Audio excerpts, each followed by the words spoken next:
Hello friends, कैसे आप सब लोग हैं। एक बार फिर से हमारे चैनल में आप सभी लोगों का बहुत बहुत स्वागत है।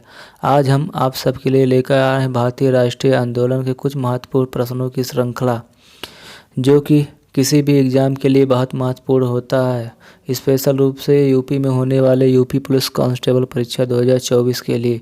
तो देर न करते हुए चलिए शुरुआत करते हैं। और हाँ, यदि आपने वीडियो को लाइक नहीं किया है तो वीडियो को लाइक कर दें। अगर चैनल पर नए हैं तो चैनल को सब्सक्राइब कर दें। तो चलिए शुरू करते हैं। तो प्रश्न नंबर पहला है, निम्न में से किसे अंग्रेजों ने भारतीय अशांति का जनक कहा था। तो आपका ऑप्शन नंबर पहला है लोकमान्य तिलक, ऑप्शन नंबर दूसरा है पंडित जवाहरलाल नेहरू, ऑप्शन नंबर तीसरा महात्मा गांधी, या ऑप्शन नंबर चौथा है सरदार वल्लभ भाई पटेल। तो इस प्रश्न का जो उत्तर होगा आपका वो उत्तर होगा ऑप्शन नंबर पहला लोकमान्य तिलक।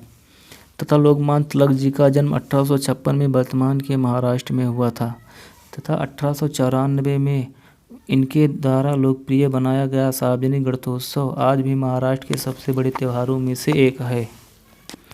प्रश्न नंबर दूसरा है, 1916 के प्रसिद्ध लखनऊ समझौते पर डैश के बीच हस्ताक्षर हुए। तो आपका ऑप्शन नंबर पहला महात्मा गांधी और आगा खान, या ऑप्शन नंबर दूसरा बाल गंगाधर तिलक और मोहम्मद अली जिन्ना, या ऑप्शन नंबर तीसरा है महात्मा गांधी और मोहम्मद अली जिन्ना, या ऑप्शन नंबर 4 बाल गंगाधर तिलक या आगा खां। तो इस प्रश्न का जो उत्तर होगा आपका वो उत्तर होगा ऑप्शन नंबर 4 बाल गंगाधर तिलक और आगा खान। प्रश्न नंबर तीसरा, राष्ट्रीय आंदोलन के प्रथम चरण में कांग्रेस के निम्न में से कौन सी मांग नहीं थी। क्या ऑप्शन नंबर पहला था लेजिस्लेटिव काउंसिलों के सदस्यों की संख्या में वृद्धि, या ऑप्शन नंबर दूसरा काउंसिलों के प्रतिनिधियों की संख्या में वृद्धि, या ऑप्शन नंबर तीसरा कार्यपालिका और न्यायपालिका का पृथकीकरण, या ऑप्शन नंबर चौथा कार्यपालिका और न्यायपालिका का एकीकरण। तो इस प्रश्न का जो उत्तर होगा ऑप्शन नंबर 4 कार्यपालिका एवं न्यायपालिका का एकीकरण। अगला प्रश्न है आपका, सुभाष चंद्र बोस के राजनीतिक गुरु कौन थे। क्या पहला रामजी रनाडे थे, या ऑप्शन नंबर 2 महात्मा गांधी, या ऑप्शन नंबर 3 गोपाल कृष्ण गोखले, या ऑप्शन नंबर 4 चित्तरंजन दास। तो इस प्रश्न का जो उत्तर होगा ऑप्शन नंबर 4 चित्तरंजन दास।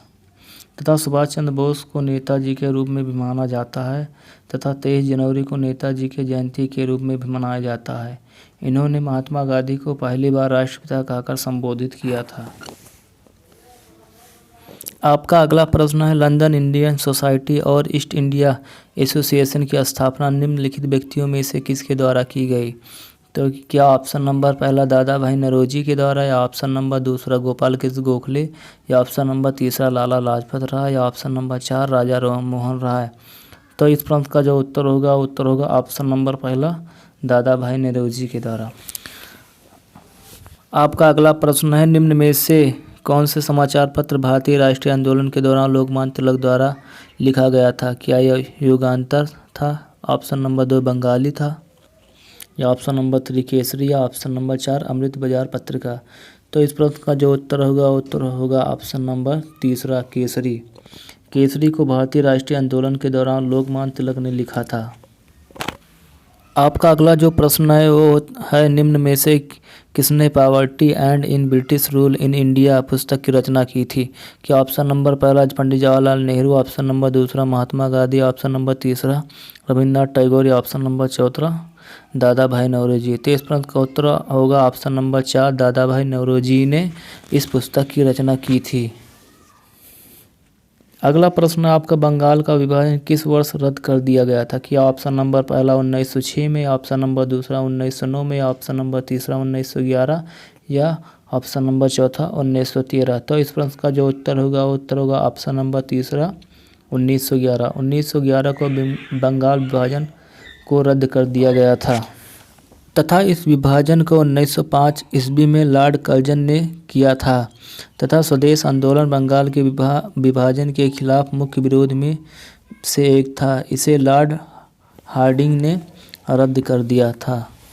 आपका जो अगला प्रश्न है वो है, निम्नलिखित स्वतंत्रता सेनानियों में से कौन मोतीलाल नेहरू के साथ स्वराज पार्टी का सह संस्थापक था। तो क्या ऑप्शन नंबर पहला अंबिका चरण मजूमदार थे, या ऑप्शन नंबर दूसरा चित्तरंजन दास, या ऑप्शन नंबर तीसरा रास बिहारी, या ऑप्शन नंबर चौथा भूपेंद्र नाथ बोस। तो इस प्रश्न का जो उत्तर होगा ऑप्शन नंबर पहला अंबिका चरण मजूमदार। आपका जो अगला प्रश्न है 1930 में मुस्लिम लीग के अध्यक्ष कौन थे? क्या ऑप्शन नंबर पहला मोहम्मद इकबाल थे, या ऑप्शन नंबर दूसरा सैयद अहमद खान, या ऑप्शन नंबर तीसरा मोहम्मद अली जिन्ना, या ऑप्शन नंबर 4 शौकत अली। तो इस प्रश्न का जो उत्तर होगा वो होगा आपका उत्तर नंबर पहला मोहम्मद अली। मोहम्मद अली को उनकी प्रसिद्ध कविता सारे जहां से अच्छा के लिए याद किया जाता है तथा 1930 ईस्वी में इन्हें मुस्लिम लीग के अध्यक्ष चुना गया। आपका जो अगला प्रश्न है 1916 में कांग्रेस के ऐतिहासिक लखनऊ अधिवेशन की अध्यक्षता किसने की थी?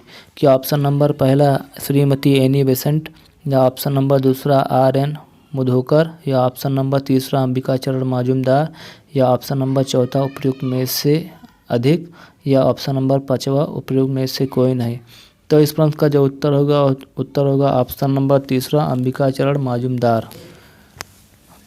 अगला प्रश्न आपका आता है कि खिलाफत आंदोलन कब शुरू हुआ था? क्या ऑप्शन नंबर पहला 1918 में हुआ था, या ऑप्शन नंबर दूसरा 1919, या ऑप्शन नंबर तीसरा 1921, या ऑप्शन नंबर चौथा उपयुक्त में से एक से अधिक, या ऑप्शन नंबर पाँचवा उपयुक्त में से कोई नहीं। तो इस प्रश्न का जो उत्तर आपका बनता है वो बनता ऑप्शन नंबर दूसरा 1919 ईस्वी में शुरू हुआ था। इस आंदोलन का नेतृत्व जिसने किया था उनका नाम मौलाना अबुल कलाम ने किया था तथा इन्हें 17 अक्टूबर को खिलाफत आंदोलन दिवस के रूप में भी मनाया जाता है। आपका जो अगला प्रश्न है मार्च 1930 में गांधी जी के प्रसिद्ध दांडी मार्च ने किस आंदोलन की शुरुआत की थी? क्या ऑप्शन नंबर पहला सविनय अवज्ञा आंदोलन, या ऑप्शन नंबर दूसरा भारत छोड़ो आंदोलन, या ऑप्शन नंबर तीसरा प्रत्यक्ष क्रिया दिवस, या ऑप्शन नंबर चौथा उपरोक्त में से कोई नहीं, या ऑप्शन नंबर पाँचवा उपयुक्त में से कोई नहीं। तो इस प्रश्न का जो उत्तर होगा ऑप्शन नंबर ए सविनय अवज्ञा आंदोलन। इस आंदोलन को मार्च को सत्याग्रह आंदोलन भी कहा जाता था। ये 12 मार्च 1930 को गांधी जी साबरमती से अपने 78 अनुयायियों के साथ 244 मील की यात्रा पर निकली थी। आपका जो अगला प्रश्न है पाकिस्तान के निर्माण के लिए मुस्लिम लीग द्वारा किस दिन की प्रत्यक्ष कार्रवाई दिवस के रूप में मनाने की घोषणा की गई थी? क्या ऑप्शन नंबर पहला 17 अप्रैल 1940 को, या ऑप्शन नंबर दूसरा 16 अगस्त 1946 को, या ऑप्शन नंबर तीसरा 15 दिसंबर 1946 को, या चौथा उपयुक्त में से एक से अधिक, या पाँचवा उपयुक्त में से कोई नहीं। तो इस प्रश्न का जो उत्तर आपका बनेगा ऑप्शन नंबर दूसरा 16 अगस्त 1946 को। अगला प्रश्न आपका फॉरवर्ड ब्लॉक की स्थापना किसने की थी? क्या सुभाष चंद्र बोस, रास बिहारी बोस, या ऑप्शन नंबर तीसरा जगगोपाल मुखिदास, या ऑप्शन नंबर चौथा हेमचंद घोष। तो इस प्रश्न का जो उत्तर होगा ऑप्शन नंबर पहला सुभाष चंद्र बोस। अगला प्रश्न आपका किस भारतीय जन आंदोलन की शुरुआत महात्मा गांधी के प्रसिद्ध दांडी यात्रा से शुरू हुई? क्या ऑप्शन नंबर पहला खिलाफत आंदोलन था, या ऑप्शन नंबर दूसरा सहयोग आंदोलन था, या ऑप्शन नंबर तीसरा सविनय अवज्ञा आंदोलन था, या ऑप्शन नंबर चौथा भारत छोड़ो आंदोलन। तो ये जो आंदोलन था ये आंदोलन था ऑप्शन नंबर तीसरा सविनय अवज्ञा आंदोलन। आपका अगला प्रश्न है स्वेट्स ऑफ इंडिया सोसाइटी की स्थापना का श्रेय किसे गया है? क्या ऑप्शन नंबर पहला गोपाल कृष्ण गोखले को गया, या ऑप्शन नंबर दूसरा लाला लाजपत राय, या ऑप्शन नंबर तीसरा CR दास, या ऑप्शन नंबर चौथा राजा राम मोहन राय। तो इस प्रश्न का जो उत्तर बनेगा ऑप्शन नंबर पहला गोपाल कृष्ण गोखले जी को ये श्रेय जाता है। तो आपका अगला जो प्रश्न है वो है भारत छोड़ो प्रस्ताव की स्वीकृति देने के लिए अखिल भारतीय कांग्रेस समिति AICC की बैठक डैश सत्र में आयोजित की गई थी? क्या ऑप्शन नंबर पहला फैजपुरी, ऑप्शन नंबर दूसरा कलकत्ता, या ऑप्शन नंबर तीसरा बॉम्बे, या ऑप्शन नंबर चौथा त्रिपुरी। तो इस प्रश्न का जो उत्तर होगा आपका ऑप्शन नंबर तीसरा बॉम्बे। आपका अगला जो प्रश्न है स्वराज शब्द का प्रयोग सबसे पहले दादा भाई नौरोजी ने डैश में आयोजित कांग्रेस अधिवेशन में किया था? क्या ये ऑप्शन नंबर पहला 1904 में, या ऑप्शन नंबर दूसरा 1906 कलकत्ता, या ऑप्शन नंबर तीसरा 1907 सूरत, या ऑप्शन नंबर 4 1916 लखनऊ में। तो इस प्रश्न का जो उत्तर आपका बनेगा ऑप्शन नंबर दूसरा 1906 कलकत्ता में। दादा भाई नौरोजी ने 1906 ईस्वी में स्वराज शब्द का प्रयोग किया था कलकत्ता में। अगला प्रश्न क्या आपका कहता है कि गांधी इरविन समझौता भारत के निम्न में से किस आंदोलन से संबंधित था? तो क्या आपका रॉलेट सत्याग्रह से था, या ऑप्शन नंबर दूसरा सविनय अवज्ञा से था, या ऑप्शन नंबर तीसरा असहयोग आंदोलन से था, या ऑप्शन नंबर चौथा भारत छोड़ो आंदोलन? तो इस प्रश्न का जो आपका उत्तर बनेगा आपका ऑप्शन नंबर दूसरा सविनय अवज्ञा आंदोलन। आपका जो अगला प्रश्न है, स्वतंत्र भारत के अंतिम सरकार आज़ाद हिंद का गठन कहाँ हुआ था? तो क्या आपका सिंगापुर में हुआ था, टोक्यो, बर्लिन, या ऑप्शन नंबर चौथा रोम में हुआ था? तो इस प्रश्न का जो उत्तर है वो उत्तर होगा आपका सिंगापुर में। स्वतंत्र भारत की अंतिम जो सरकार आज़ाद हिंद की फौज हुआ था, गठन हुआ था, वो सिंगापुर में हुआ था।